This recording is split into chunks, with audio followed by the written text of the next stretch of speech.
of this tape is prohibited. Discard it immediately.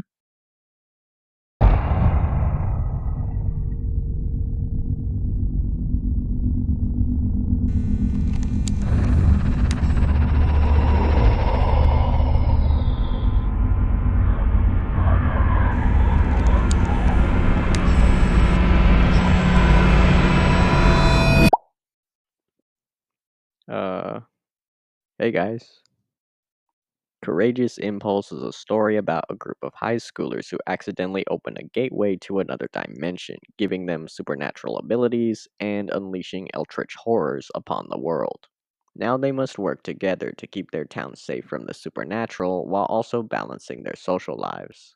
In other words, superheroes operating in a world of eldritch horrors. And yes, I know, another supernatural coming of age story, like that concept hasn't been done to death.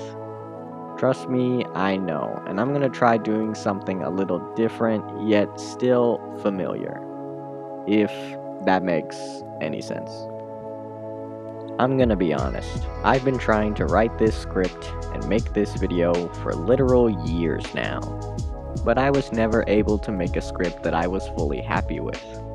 So, I took a step back and really thought about why this story matters to me. Nah, I'm just kidding. I went with the garbage script. Andrew is an awkward, nerdy loser. He is a clumsy, nervous wreck and a bit of a pushover.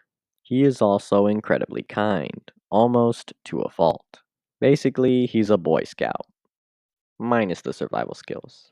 He lives with his mom, who is a teacher at his school, and his dog, Jason. During a series of weird supernatural events, Andy discovers that he is some sort of weird supernatural entity with mysterious, undefined powers. Although Andy doesn't know what exactly he is, he has been able to assess some of his abilities, such as super strength, super speed, super hearing, a healing factor, and flight. He is also able to summon a sword made out of pure energy, which is virtually indestructible. Andrew takes the whole superhero thing very seriously because he feels he has to live up to the symbol of hope and optimism that society has placed upon him. This can often lead to him pushing himself beyond his limits. If you somehow still don't have an idea for Andrew's character, just imagine Izuku Midoriya from My Hero Academia and Peter Parker from The Spectacular Spider-Man. Boom, done. Only 12 more to go. Uh, Dave is the lovable dork slash idiot of the group. He is a boastful show off and a bit of a joker. He thinks he is way cooler than he actually is, often embarrassing himself while trying to do what he considers to be cool. Basically, he likes to act suave, but often comes across as a dork. He is constantly flirting with his crush to no avail. He often tries helping his friends with whatever problems they may be facing despite his expertise. He comes from a very rich family who have all distanced themselves from each other, making him feel alone, with his only real comfort being his caring mother, his friends, and his pet kitten, Scruffles. He is also a very skilled archer and motorcyclist. His power is precision. As you can probably guess, that means he is incredibly skilled with any and all projectiles. If you still don't have an idea for Dave's character, just imagine Styles from Teen Wolf, but the dollar store version. Ben is the shy nerd of the group. He is also the youngest. He loves science, video games, and is terrible at sports. He is also one of the brightest students in his class, always getting A's. He also has a bit of a stutter. He also has a huge crush on Trixie, another member of the group. He is often frustrated that his peers treat him like a child despite his intelligence. This leads him to try and earn the respect of his peers in any way possible. His power is intellect. Basically, his mind has been expanded to such a degree where he can comprehend complicated subjects like quantum physics like it's basic arithmetic. He also has a greater understanding of the universe and how it functions. and the horrors which lurk below the surface. His immense intelligence also gives him a bit of a superiority complex, often leading to him acting edgy, confident, cocky, and a bit of a jerk. Gordon is the responsible, protective older brother of the group. He is always looking after his younger brother Benjamin and his friends to make sure they don't get into any trouble. He doesn't have much of a sense of humor, often treating all situations with a level of seriousness. He is also incredibly ripped, oh my gosh, which is why he's a great quarterback for his school football team. His power is machine control, which means he can control mostly any type of machinery and or electronics with his mind. If you still don't have an understanding for Gordon's character, just think of the discipline and strictness of Tenya Ida from My Hero Academia, with the calm, monotone demeanor of Mr. Ayazawa, also from My Hero Academia. Trixie is the lazy, weirdo trickster of the group. When she isn't playing pranks on her friends or on her phone, she can often be seen chilling out at the skate park. She has no filter, often asking weird, embarrassing, or inappropriate questions just to get a reaction out of people. She likes to use her looks to get guys to do stuff for her, like getting free rides or free food. She is also fluent in Spanish and a bit of Latin. She lives with her father, who is a preacher at the local church. Her power is mental manipulation, which means she can grab and morph metal with her mind to form whatever she desires. She can also control electronics like Gordon, but it requires a lot of concentration. She also seems to have some knowledge of the supernatural world and the old magic. Emily is the energetic tomboy of the group. She is a very confident, athletic, and adventurous person, often dragging Andy into her own endeavors. Emily and Andrew are best friends, with Emily acting as his spine, often defending him from bullies. She is also very protective of her younger sister Cindy, who she loves very much. She is also very clever, often acting as the brains coming up with plans and schemes. She is also a ballerina, because her mother used to be one and it would make her happy when she would dance. She also has some trust issues because of all the people who have lied to her in the past. Her power is Seraph, basically meaning that she is an angelic entity. She wields a holy spear, which can vanquish unholy entities. Oh, by the way, she and Andy are like a thing, I guess. Cindy is the happy go lucky member of the group. She is a very sweet, kind, and thoughtful person. She loves fashion, especially anything that comes in pink. She also loves science. She is also a cheerleader for her school. She is obsessed with getting a boyfriend because all of her friends have one, and she believes that that will make her truly happy. Her power is force field. She can create force fields of energy wherever and whenever she wants, although if she creates too many at once, it can really drain her. Bud is the brooding frenemy of the group. He is very rude to everyone, including his teachers, often cussing at them and making their jobs a lot harder by vandalizing their stuff. Despite his cons, he is a very bright student and a great poet, although he is very insecure about his work, so he keeps it to himself. He has a small group of friends who enjoy pestering and tormenting classmates almost as much as he does. Andrew and Bud seem to have a bit of a tense relationship, with Bud clearly holding some sort of grudge against him. Although he would hate to admit it, he cares very much for Andrew, just like a little brother. Bud is a bit of an unstable individual. He is prone to outbursts of rage, which can often endanger himself almost as much as the people around him. Bud and his father share a mutual hatred for one another. He loves his big sister, who he believes is the only person who understands what he's going through. As you can tell, Bud is a bit of a darker character. He's got a lot of deep emotional baggage he needs to deal with, which will be explored thoroughly in the show.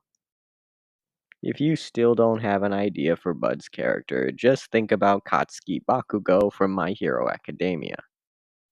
Rachel is a cold-hearted, loud, and bombastic person. and one of Bud's friends. As mentioned before, she loves to partake in bullying and tormenting fellow students, particularly Dave. She knows he has a crush on her, so she likes to insult and humiliate him in front of his classmates. She is obsessed with history, constantly reading old books and collecting historical artifacts, which she is particularly interested in. She lives with her father, who, unbeknownst to her, is secretly a supernatural mercenary known as Foresight. Zack is a selfish, egotistical jock and another one of Bud's friends. He is the hot football player who uses his looks and fame to be a jerk. He is obsessed with power and is willing to go to great lengths in order to obtain it. He is also a master class manipulator. Mike is the police chief of Evergreen and the man who runs the whole superhero operation. The Nick Fury, if you will. He has a background with the supernatural, having worked with the SCP Foundation in the past. Now he resides in Evergreen, where he works tirelessly to keep his town safe from the supernatural. Malice is a dark entity who escaped from the Evangelia. He is a sick, twisted creature who feeds off pain and suffering. He likes to lurk in the shadows, stalking his victims before presenting himself and offering them a deal, which he most definitely will use against them in the future. If you still don't have a good idea for Malice's character, just imagine the Nogitsune from Teen Wolf. Overall, Malice is one of the more chaotically malevolent characters in Courageous Impulse, and in a weird way, one of my favorites. The Mask is a cruel, cold, calculating businessman who used to rule Evergreen with an iron fist behind the scenes before disappearing a few years ago, but now he's back, and more brutal and hellbent than ever. A big part of the show will be dedicated to figuring out who exactly the Mask is, why did he come back all of a sudden, and what does he want? The Mask is incredibly strong, almost superhuman, being able to punch through brick walls, bend steel doors, and even kill a man with a single punch.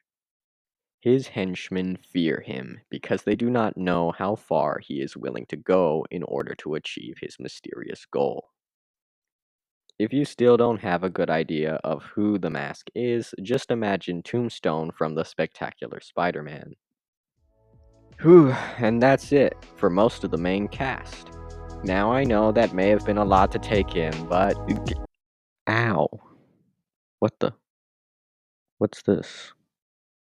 Lord dump? Oh. Oh no. The Knights of Endor were the guardians of this land, protecting their city from the evil which lurked in the Dark Forest. Eventually, they would venture into the Dark Forest and discover how they were getting in. The Evangelia, an ancient marble archway in the middle of the woods, which serves as a gateway to another dimension of eldritch horrors beyond human comprehension. Using their combined powers, they managed to temporarily seal it off, stopping the nightmare until it will inevitably be reawakened in the indefinite future. This is where Courageous Impulse takes place, sometime in the quote-unquote Indefinite present. in a small town called Evergreen, a place which is reminiscent of Mayberry with the quirky residents of Gravity Falls. Evergreen is designed to look like a small town stuck in the 1950s with touches of modern technology like computers and cell phones. Evergreen is primarily populated by selfish, egotistical people, which is why no one really questions Andy and the gang's suspicious activity. In other words, good, honest, selfless people are in the minority in this world, which helps our main characters to stand out a lot more. As mentioned previously, the SCP Foundation is an active force which operates within this universe. For the two people who don't know what the SCP Foundation is, the SCP Foundation is a secret organization tasked with protecting the public from the supernatural. Oh yeah, I haven't really touched on the supernatural stuff, have I? Here's a short list of a bunch of creatures and entities which populate my world. Werewolves, banshees, wendigos, mothmen. Yes, there are multiple angels, jinns, ancient samurai warriors, dryads, goblins, lynches, fairies, golems, trolls, mermaids. The list goes on. So, yeah. I don't have a good transition into the next section.